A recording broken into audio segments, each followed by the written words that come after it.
विश्लेषण में आज सबसे पहले बात रामपुर और आजमगढ़ के उपचुनाव की होगी, जहां मैदान में उतरे सभी उम्मीदवारों की किस्मत जनता ने अपने वोट से ईवीएम में कैद कर दी है।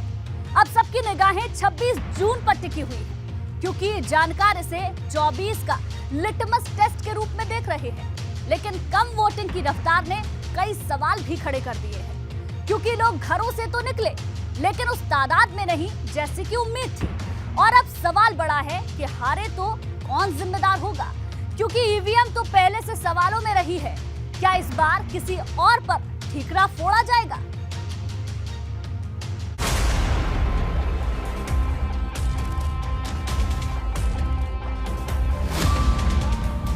दिग्गजों की किस्मत ईवीएम में कैद, कौन होगा पास, कौन होगा फेल। जून के महीने में धीमा मतदान, क्या गर्मी ने किया परेशान? रामपुर और आजमगढ़ में उपचुनाव की वोटिंग खत्म हो गई है। मैदान में उतरे सभी प्रत्याशियों की किस्मत ईवीएम में कैद हो गई है। लेकिन वोटिंग की धीमी रफ्तार हर किसी को परेशान कर रही है, क्योंकि रामपुर में जहां 47.01% वोटिंग हुई, वहीं आजमगढ़ में 45.97% वोटिंग हुई है। आजमगढ़ और रामपुर में हुए लोकसभा के उपचुनाव के लिए आज वोटिंग खत्म हो गई। हालांकि इन दोनों ही उपचुनाव में वोटर्स ने खास दिलचस्पी नहीं दिखाई। यही वजह है कि शाम 5 बजे तक आजमगढ़ में 46% वोटिंग हुई थी, तो वहीं रामपुर में तो शाम 5 बजे तक 37% ही वोट पड़े थे। एक तरफ बीजेपी जहां कम वोटिंग को अपने पक्ष में बता रही है, तो वहीं समाजवादी पार्टी साफ तौर पर कह रही है कि दरअसल कम वोटिंग के पीछे कहीं ना कहीं सरकारी मशीनरी है। अब जानकार कम वोटिंग के मायने निकालने में लगे हैं, क्योंकि जून के महीने में गर्मी तो थी, लेकिन ये इतनी भी ज्यादा नहीं थी कि लोग मतदान करने के लिए घर से ना निकले। राजा और घनश्याम लोधी के बीच मुकाबला है। आज ये सभी जो कैंडिडेट हैं उनकी किस्मत अब ईवीएम में कैद हो गई है, और जब 26 जून को नतीजे आएंगे तब पता चलेगा कि जनता ने किसे अपनी नुमाइंदगी सौंपी है। वोटिंग में आम जनता ने भले ही उम्मीद के मुताबिक हिस्सा ना लिया हो, लेकिन वीआईपी वोटरों ने लोकतंत्र के इस पर्व में अपने मत का इस्तेमाल जमकर किया। आजम खान ने अपने परिवार के साथ रजा डिग्री कॉलेज में वोट डाला, तो केंद्रीय मंत्री मुख्तार अब्बास नकवी ने दानियापुर पोलिंग बूथ पर वोट डाला, जबकि नवाब फैमिली के काजिम अली खान ने अपने पूरे परिवार के साथ मतदान किया। जो रामपुर लावारिस था पिछले 5 साल से, बल्कि 5 साल से ऊपर से जो लावारिस था, मैं समझता हूँ कि अब वक्त आ गया है कि दोबारा यहाँ की पब्लिक को, यहाँ के लोगों को उनका जो अधिकार है वो वापस मिलना चाहिए। आजमगढ़ में भी वीआईपी वोटरों ने अपने मत का खूब इस्तेमाल किया। बसपा उम्मीदवार गुड्डू जमाली वोट डालने पहुंचे, तो गोपालपुर विधानसभा से विधायक नफीस अहमद और निजामाबाद से विधायक आलम बदी भी पीछे नहीं रहे। वीआईपी वोटर्स की भीड़ से दूर ज्यादा चर्चा रामपुर के 1.5 फीट के शाहनूर की हुई, जो मतदाताओं के आकर्षण का केंद्र बने रहे। जो अपनी सवारी लेकर मतदान स्थल पर पहुंचे, तो उन्हें देखने वालों की भीड़ लग गई। वोट सबसे बड़ी ताकत है इंसान की, यह हमारा अधिकार भी होता है, और इसका उपयोग करना हर देशवासी का अधिकार है। और मेरी सबसे यही अपील है कि इसका प्रयोग करें, इस्तेमाल करें। यह हमारे सारे हथियारों से बड़ा हथियार है। आपको बता दें, रामपुर में मुस्लिम वोटर गेम चेंजर की भूमिका में है, लेकिन महिला वोटर्स के बिना किसी भी प्रत्याशी की जीत संभव नहीं है। मुकाबला तो है, बड़ा मुकाबला है, लेकिन ये चाहते हैं कि जो भी सरकार बने बेहतर हो, जो भी आए सिर्फ बेहतरी के साथ हो। यही सोच के वोट कराएं कि महंगाई ना हो और रोजगार हो, फैक्ट्री हो रामपुर में। कारोबार नहीं है, सब भैया मतलब जो काम करते तो खाली फिर रहे हैं, और हमारे भैया क्या और जितने भी भैया लोग हैं तब सबके ही नहीं चाहते हैं कारोबार होना चाहिए। अब जब वोटिंग खत्म हो गई है, सभी उम्मीदवारों की किस्मत ईवीएम में कैद हो गई है, तो सवाल बड़ा है, ये वोटिंग की धीमी रफ्तार किसका खेल खराब करेगी, क्योंकि कम वोटिंग से न सिर्फ सपा बल्कि भाजपा के माथे पर भी टेंशन आ गई है, क्योंकि किसी को नहीं मालूम अब 26 जून को ऊंट किस करवट बैठेगा। एबीपी गंगा के लिए रामपुर से सनूज शर्मा के साथ रविशंकर और आजमगढ़ से नीतीश पांडे के साथ खुर्रम नोमानी की रिपोर्ट। वोटिंग की धीमी रफ्तार से हर कोई परेशान है, लेकिन कह नहीं रहा है। हालांकि जब मतदान हो रहा था तो आजम खान ने जरूर प्रशासन पर आरोप लगाया था कि वो एक वर्ग को परेशान कर रहा है, जिससे लोग वोटिंग करने के लिए घर से नहीं निकल रहे हैं। लेकिन इसका असर क्या इतना हो सकता है कि मतदान की रफ्तार 40% पर जाकर सिमट जाए? क्योंकि 2019 में 63% से ज्यादा मतदान हुआ था। और अब सवाल बड़ा है, इस कम वोटिंग की अग्नि परीक्षा को आखिर कौन पास करेगा?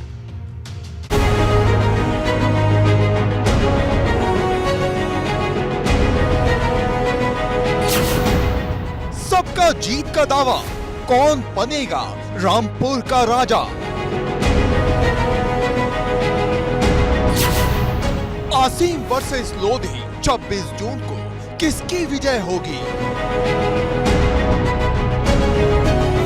चुनाव रामपुर का है, लेकिन दिल पूरे प्रदेश का धड़क रहा है, क्योंकि रामपुर में एक साथ 3 परीक्षा होनी है। पहली परीक्षा आसीम राजा की, दूसरी घनश्याम लोधी की और तीसरी आजम खान की, जिनका सब कुछ इस चुनाव में दांव पर लगा है।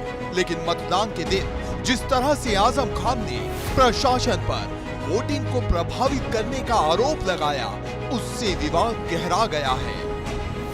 आप खुद दिखा चुके हैं खाली बूथ सारा दिन, तो इसे निष्पक्ष कैसे कह सकते हैं आप? ये चुनाव ही कब है? इसे चुनाव कहेंगे आप? ये सब घर पे पुलिस पहुंच जाएगी, अभी उठा लाएंगे, चालान हो जाएगा हमारे साथ भैंस डकैती में। साक्ष्य की बात कर रहे हैं, वीडियो एविडेंस वहाँ मौजूद है। टांडा हो, दड़ियाल हो, स्वार हो, मसवासी हो, काशीपुर हो, सैफनी हो, केमरी हो, रामपुर शहर हो, क्या हो रहा है? बूथ के बाहर लाइन लगी है तो पुलिस डंडों से मार के लोगों को भगा रही है। आधार कार्ड नहीं मान रहे, कह रहे हैं कि 2 आई कार्ड चाहिए। क्या करें? क्या फायदा इस इलेक्शन से? क्योंकि पुलिस का आतंक है। मैं 1.5 घंटा टांडे के एक बूथ के बाहर खड़ा रहा।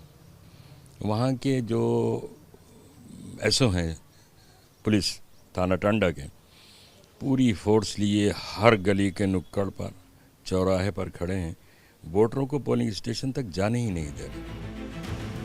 जबकि समाजवादी पार्टी ने बैक टू बैक आधा दर्जन ट्वीट कर अपना विरोध जताया है और इसका संज्ञान लेने के लिए चुनाव आयोग को पत्र लिखा है।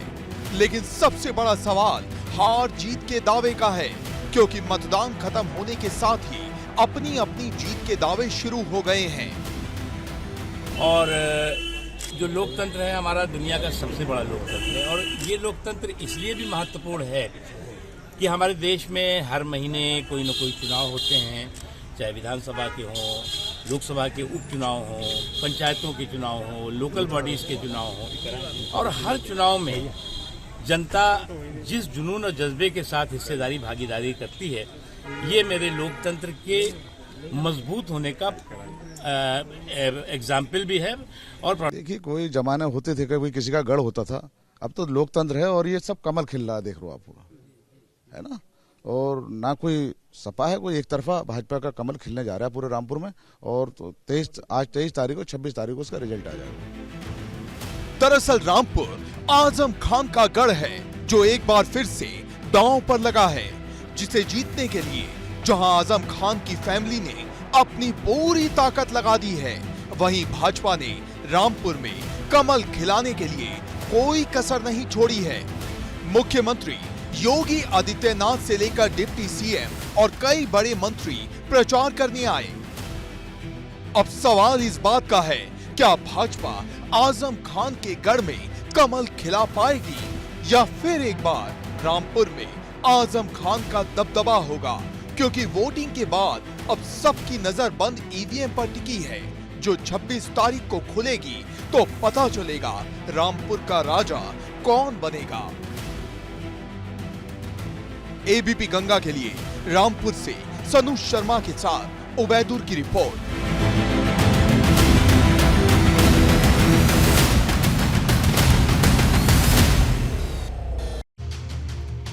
और अब बात आजमगढ़ की अग्नि परीक्षा की, जहां रामपुर के मुकाबले मतदान थोड़ा ज्यादा हुआ है, लेकिन अखिलेश यादव के इस गढ़ में जीतेगा कौन, ये बड़ा सवाल है। क्योंकि नतीजे आने से पहले ही सभी उम्मीदवारों ने अपनी अपनी जीत का दावा कर दिया था।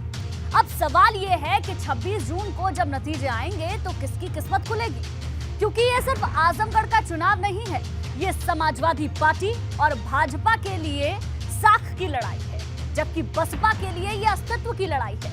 कैसे, इस रिपोर्ट में देखिए।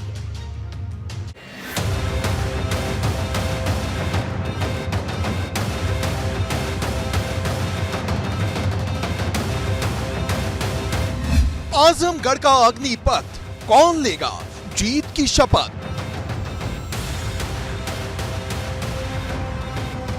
निरहुआ का नंबर 1 दावा, क्या बदल जाएगी हवा?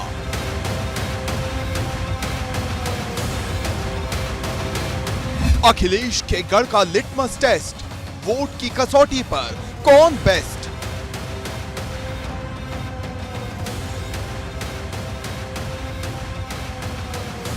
आजमगढ़ के जिस सियासी संग्राम से पूरे प्रदेश में हलचल मची हुई थी, वो वोटिंग के बाद और ज्यादा बढ़ गई है।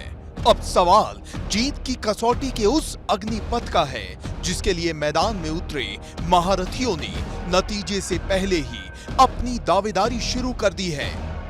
सबसे बड़ा दावा निरहुआ ने किया है, जिन्होंने खुद को नंबर 1, बसपा को नंबर 2 और सपा के धर्मेंद्र यादव को नंबर 3 बताया है। अभी तक तो जिस तरह से चल रहा है, दूसरे नंबर पे गुड्डू जी हैं, इनका अभी अता पता नहीं है, एकदम पीछे जा चुके हैं जो धर्मेंद्र भैया हैं। उसका कारण ये है कि जो उनका वोट बैंक था वो शिफ्ट हो गया। समाजवादी पार्टी के पक्ष में आजमगढ़ का जनमानस है। आजमगढ़ में जाति, धर्म, मजहब हर चीज़ से ऊपर उठ के लोगों ने पार्टी को सम्मान दिया है, हमारी लीडरशिप को सम्मान दिया है, और उसी लीडरशिप के चेहरे पर, उसी पार्टी के सिद्धांतों पर मैं आजमगढ़ की जनता के बीच में हूं। हार जीत के दावे बसपा भी कर रही है, जिसका बहुत कुछ इस उपचुनाव पर टिका है, क्योंकि आजमगढ़ का चुनाव बसपा के दलित मुस्लिम गठजोड़ का भी टेस्ट है। जो सफल रहा तो बसपा के लिए आगे का रास्ता खुल जाएगा, और अगर ये फेल रहा तो बसपा के इस वोट पर प्रश्न चिन्ह लग जाएगा।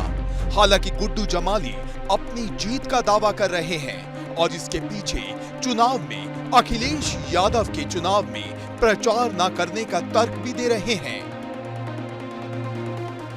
कुछ नहीं, सिवाय इसके मैं कुछ नहीं कहूँगा कि बहुजन समाज पार्टी ये चुनाव 200% जीत रही है, जीत जाएगी, उसको कोई नहीं रोक सकता, क्योंकि ये चुनाव मैं नहीं, यहाँ की सम्मानित जनता लड़ रही है। इससे मुकाबला मान रहे हैं। ये लोग बहुत पीछे रहेंगे, आपस में वो कौन लड़ेगा ये अभी अंदाजा हो जाएगा।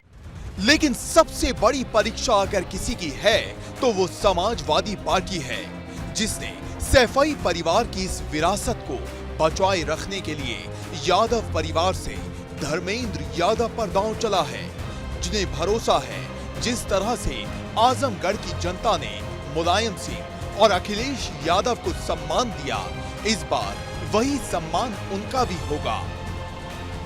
हमेशा लोगों ने स्नेह दिया, नेताजी आदरणीय राष्ट्रीय अध्यक्ष जी को सम्मान दिया, मुझे भी बहुत प्यार मिला, और मैं उम्मीद करता हूं अपने इस परिवार के बीच आज हमारा बेहतर से बेहतर परिणाम समाजवादी पार्टी के पक्ष में आएगा। आदरणीय नेताजी का सम्मान बढ़ेगा, माननीय राष्ट्रीय अध्यक्ष जी का मान बढ़ेगा। मतलब किस्मत भले ही ईवीएम में कैद हो गई हो, लेकिन हार जीत के दावे सब कर रहे हैं। अब किसकी किस्मत खुलेगी और किसकी बंद होगी, इसका फैसला 26 जून को होगा। एबीपी गंगा के लिए आजमगढ़ से नीतीश कुमार पांडे के साथ खुर्रम नोमानी की रिपोर्ट। शुक्रवार का दिन भाजपा के लिए बड़ा है। एनडीए उम्मीदवार के रूप में द्रौपदी मुर्मू राष्ट्रपति उपचुनाव के लिए नामांकन करेंगी। भाजपा को भरोसा है कि इस महामुकाबले में अपने उम्मीदवार के नाम का ऐलान करके ही उसने जंग फतेह कर दी है। बावजूद इसके पार्टी विपक्षी दलों को रणनीति को नाकाम करने के लिए कोई कसर नहीं छोड़ना चाहती है।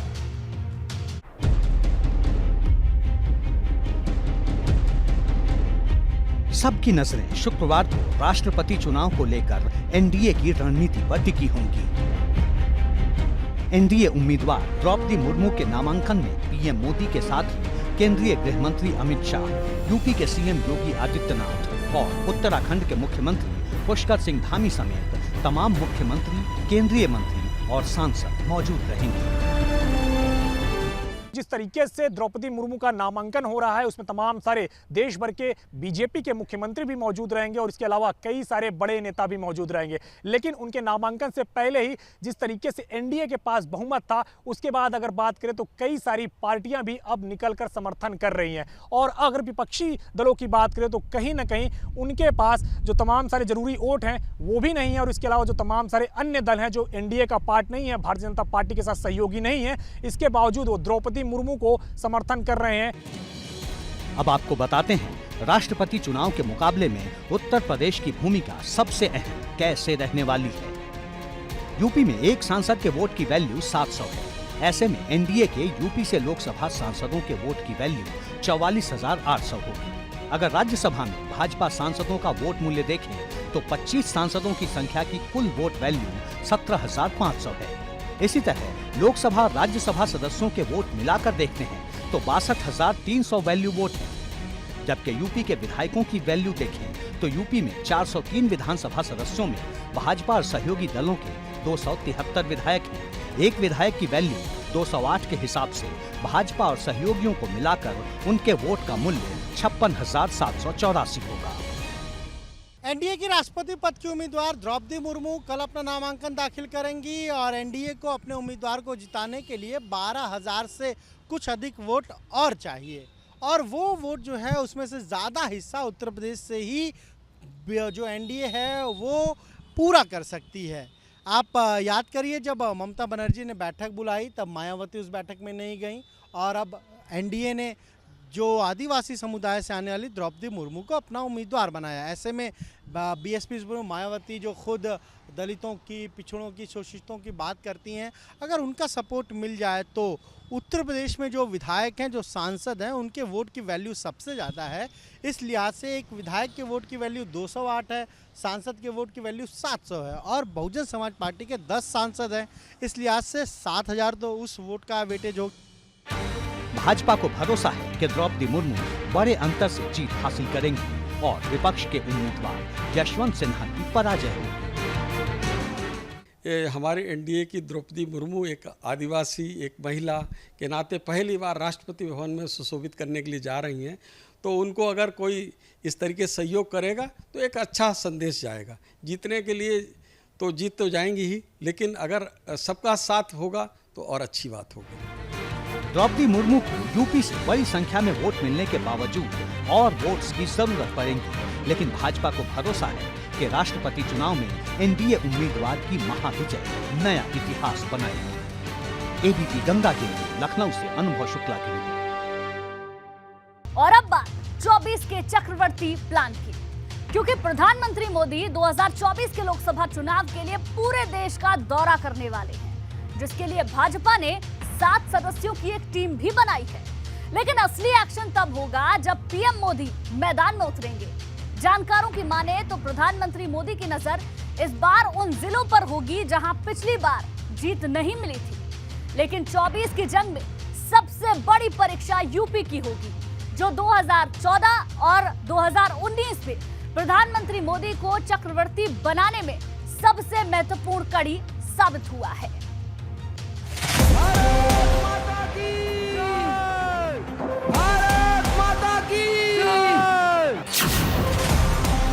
24 के लिए प्रधानमंत्री का चक्रवर्ती प्लान पूरे देश में होगा ऐलान। उस धरती के लोगन के हम पांव लागित है। पीएम करेंगे पूरे देश का दौरा, हैट्रिक लगाने का पूरा ब्यौरा। সকলে জোরে হাততালি দিয়ে ওনাকে স্বাগত জানাবেন। भारत माता की। लोकसभा चुनाव में 2 साल का वक्त बचा है, लेकिन भाजपा ने जीत की हैट्रिक लगाने का ब्लूप्रिंट अभी से तैयार कर लिया है और इसके लिए चुना है अपने सबसे बड़े योद्धा को, जिनके दम पर भाजपा ने न सिर्फ 2014 बल्कि 2019 में सरकार बनाई, क्योंकि अब पीएम मोदी 2024 के लिए अगले 1 साल में पूरे देश का दौरा करने वाले हैं। 1 वर्ष उन्होंने देश के नाम समर्पित किया है, जिसमें पूरा घूम घूम करके पूरे देश की जनता से संवाद करेंगे, वहाँ विकास की गतिविधियों की भौतिक समीक्षा करने का काम करेंगे, ज़मीनी सच्चाई का पता करेंगे, कहाँ कहाँ पर विकास की और तेज़ी से आवश्यकता है उसका आकलन होगा। और प्रधानमंत्री कम, प्रचार मंत्री ज़्यादा है, तो 2024 की मुश्किलें उनको दिखाई पड़नी। महंगाई, बेरोजगारी, चीन द्वारा बलपूर्वक जमीन का कब्जा, गिरता हुआ रुपया आज 78 क्रॉस कर गया, और ये तमाम किसान नाराज, नौजवान नाराज, तो अब वो निकलेंगे, निकल के प्रयास करेंगे कि उनका ढहता हुआ ये किला किसी तरह रुक सके। प्रधानमंत्री नरेंद्र मोदी अगले 1 साल के अंदर पूरे देश की यात्रा करने वाले हैं और भारतीय जनता पार्टी ने पीएम के कार्यक्रम को लेकर के एक टीम भी बना दी है। भारतीय जनता पार्टी ने अपने राष्ट्रीय महासचिव तरुण चुग के नेतृत्व में ये टीम का गठन किया है, जिसमें अगर बात करें तो राष्ट्रीय सचिव ऋतुराज सिन्हा सह संयोजक होंगे। प्रधानमंत्री का दौरा पूरे देश भर में होगा, जिसमें अगर बात करें तो अलग अलग विकास कार्यों को लेकर के प्रधानमंत्री तमाम सारे राज्यों में जहां लोगों से संवाद करेंगे, तो वहीं कार्यक्रम के जरिए प्रधानमंत्री सीधा लोगों से कनेक्ट भी होंगे।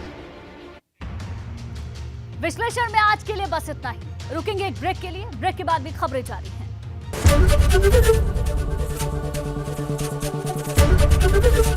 एबीपी गंगा, खबर आपकी, जुबान आपकी।